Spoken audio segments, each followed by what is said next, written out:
Mythes et légendes.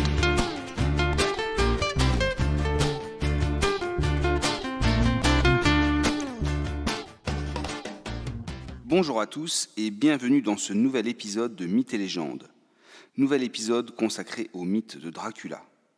Aujourd'hui, je vous invite à commencer le voyage au cœur de la légende, en Transylvanie. L'histoire débute ainsi.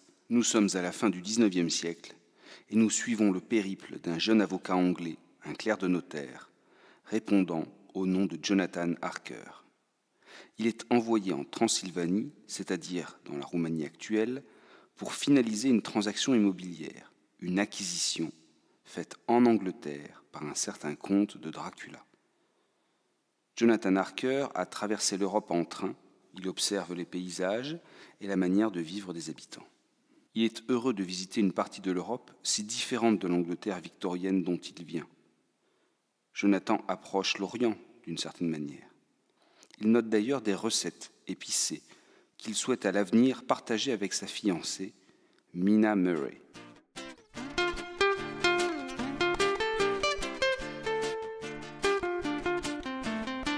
Le train laisse le jeune avocat à la gare de Bistritz, bourgade située non loin du col de Borgo.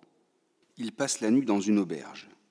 L'aubergiste et sa femme tentent de le décourager de se rendre chez le comte de Dracula.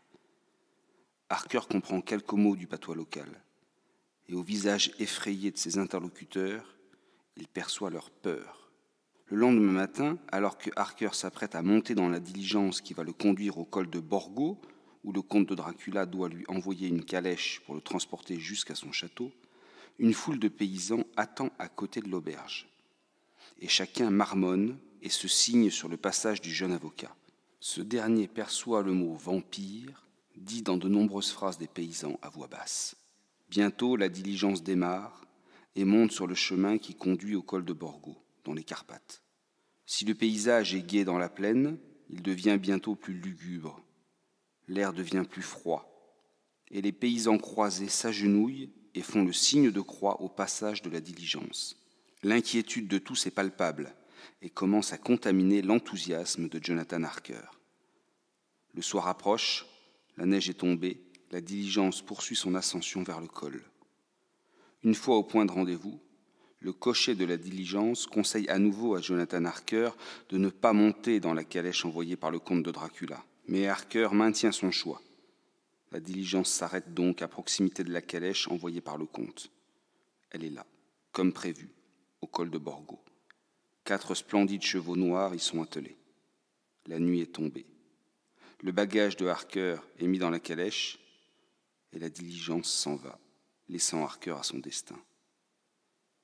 Jonathan monte dans la calèche et celle-ci prend le chemin chaotique et long qui conduit au château du comte. On entend les loups. À plusieurs reprises, la calèche s'arrête. Le cocher descend, s'enfonce quelque peu dans les bois, puis revient. À chaque arrêt, les loups semblent se rapprocher. L'inquiétude devient forte dans le cœur du jeune Anglais. La ville de Londres, civilisée et animée, semble bien loin ce soir. Et alors que le chemin serpente et s'enfonce au cœur des Carpates, une nouvelle fois la calèche s'arrête et son conducteur s'absente quelques instants. Les loups s'approchent très dangereusement de la calèche, mais à peine le cocher revient que les loups s'éloignent, alors que celui-ci prononce quelques mots. Les loups lui obéiraient-ils ? Bientôt, l'attelage s'engouffre dans la cour du château, dont la forme se dessine dans l'obscurité de la nuit.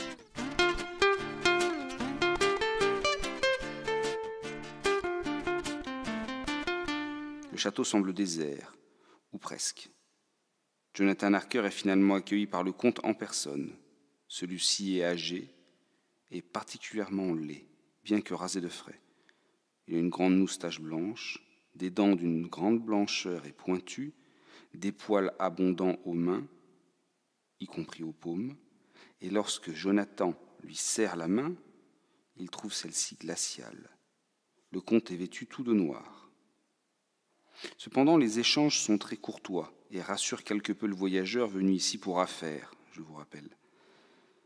Le comte propose un repas fin à Harker, qu'il accepte, mais le comte, pour sa part, ne mange pas. Après avoir indiqué à son invité sa chambre, Dracula lui précise qu'en aucun cas, il ne doit s'aventurer dans une pièce fermée à clé.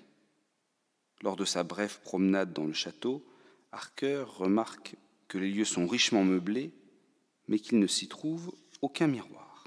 La journée a été longue, mais les deux hommes discutent et discutent encore. Le comte de Dracula semble écouter les loups avec un certain plaisir. Lorsque l'aube vient, le comte interrompt les échanges et invite Harker à aller se coucher. Lorsque Harker se réveille en fin de journée, il trouve le château désert. Il n'y a aucun domestique. Le comte est absent. Harker erre alors dans le château et va jusqu'à la bibliothèque. Riche bibliothèque. Le soir, les deux hommes se retrouvent pour le dîner, mais le comte ne se restaure toujours pas.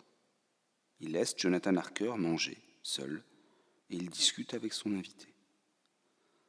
Jonathan, à l'issue de la discussion, se retire dans sa chambre. Il souhaite se raser, et en l'absence de miroir, il prend le sien propre. Le comte approche doucement, et Harker, surpris par la présence de son hôte, fait un geste brusque et se coupe. De même, en un éclair, il constate que son miroir ne reflète pas l'image du comte.